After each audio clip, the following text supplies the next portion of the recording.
kali ini saya akan menjelaskan tentang filsafat. Yang pertama yaitu apa ciri utama yang membedakan filsafat barat modern dengan filsafat abad pertengahan dan klasik. Filsafat modern ini lebih berfokus pada manusia, akal, dan sains. Sedangkan filsafat abad pertengahan dan klasik lebih terikat pada agama, kosmos, dan prinsip universal. Yang kedua yaitu filsafat barat. Filsafat barat modern diawali dari munculnya pemikiran René Descartes yang mengadakan kritik terhadap metafisika. Mengapa? Dikarenakan René Descartes mengkritik metafisika tradisional karena dianggap tidak memberikan kepastian pengetahuan dan terlalu bergantung pada otoritas agama atau spekulasi.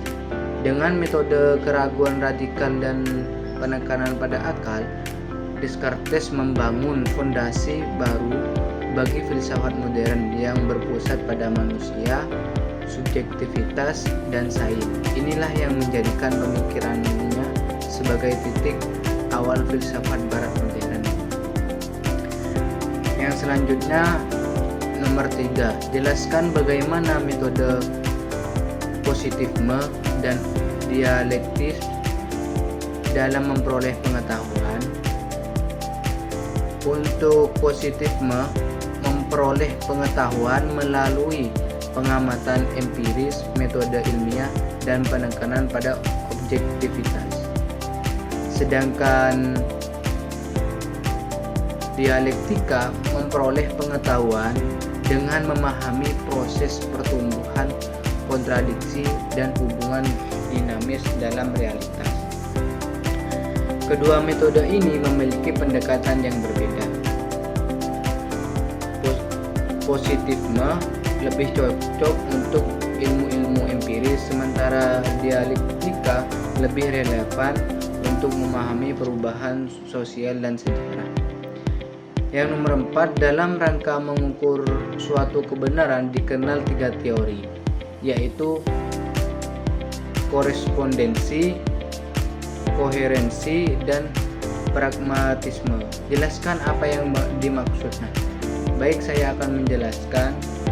Untuk teori korespondensi, yaitu suatu pernyataan dianggap benar jika sesuatu dengan fakta atau realitas yang ada. Kebenaran diukur berdasarkan kesesuaian antara pertanyaan ide, keyakinan, atau proposi dengan kenyataan di dunia nyata.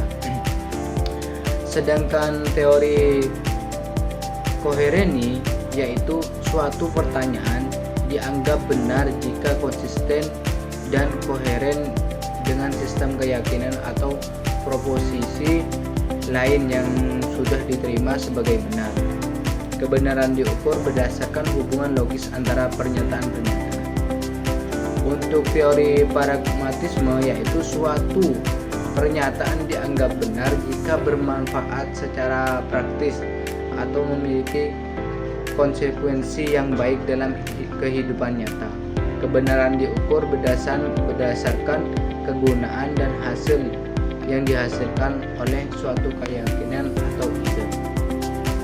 Yang nomor 5 yaitu jelaskan bagaimana penjelasan realisme dan idealisme dalam menjawab hakikat pengetahuan.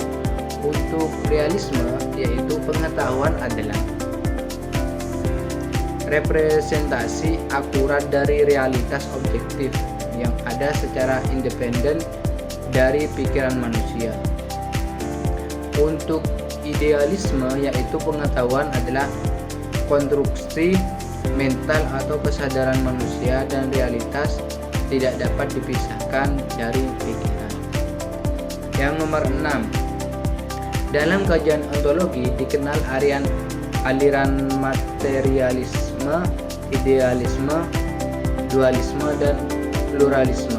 Jelaskan masing-masing paham tersebut. Baik, saya akan menjelaskan.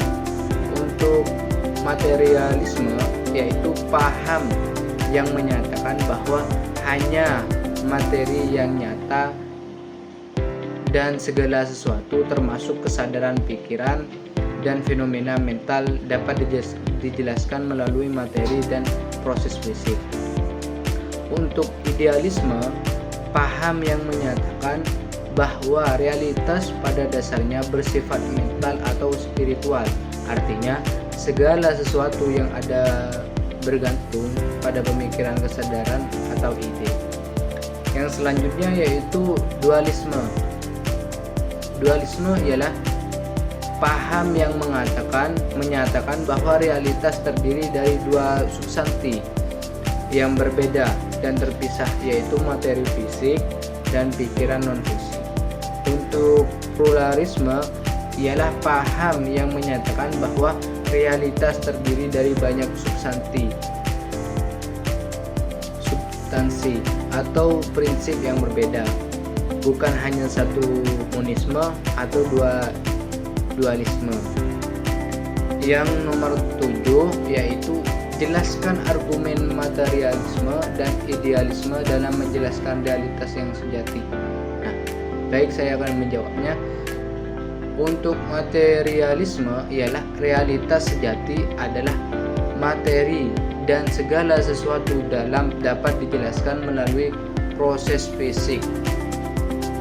Argumennya didasarkan pada sains, observasi empiris, dan penolakan terhadap entitas non-fisik. Untuk idealisme ialah realitas sejati bersifat mental atau spiritual, dan dunia fisik hanyalah manifestasi dari pikiran atau kesadaran. Argumennya menetapkan pada peran kesadaran, pengalaman objektif, dan keterbatasan indera. Yang nomor 8 ialah jelaskan alasan empirisme menyatakan bahwa sumber pengetahuan yang bisa dipercaya adalah indera, bukan akal, dan bagaimana kedudukan akal menurut empirisme. Baik, saya akan menjawabnya. Empirisme menyatakan bahwa sumber pengetahuan yang bisa dipercaya adalah indera, karena pengetahuan berasal dari pengetahuan empiris yang dapat diamati dan diverifikasi. Akal dalam empirisme memiliki kedudukan sekunder, yaitu sebagai alat untuk mengolah dan menganalisis data indrawi, tapi tidak dapat menghasilkan pengetahuan tanpa pengalaman. Untuk nomor 9, jelaskan apa saja kelemahan indera dan akal dalam memberi pengetahuan. Baik, saya akan menjawabnya. Indera memiliki kelemahan dalam hal keterbatasan fisik, ilusi, subjektivitas, dan ketidakmampuan menangkap konsep abstrak. Sedangkan akal memiliki kelemahan dalam hal ketergantungan pada data indrawi, kesalahan logika, abstraksi yang berlebihan, dan ketidakmampuan menjamin kepastian mutlak. Dan yang nomor 10, jelaskan apa yang dimaksud dengan nilai itu subjektif dan nilai itu objektif. Baik, saya akan menjelaskan untuk nomor 10. Untuk subjektif, nilai subjektif ialah bergantung pada persepsi, perasaan, atau preferensi individu, bersifat relatif dan tidak dapat diukur secara empiris. Untuk nilai objektif ialah tidak bergantung pada individu, bersifat universal, dan dapat diukur atau dibuktikan.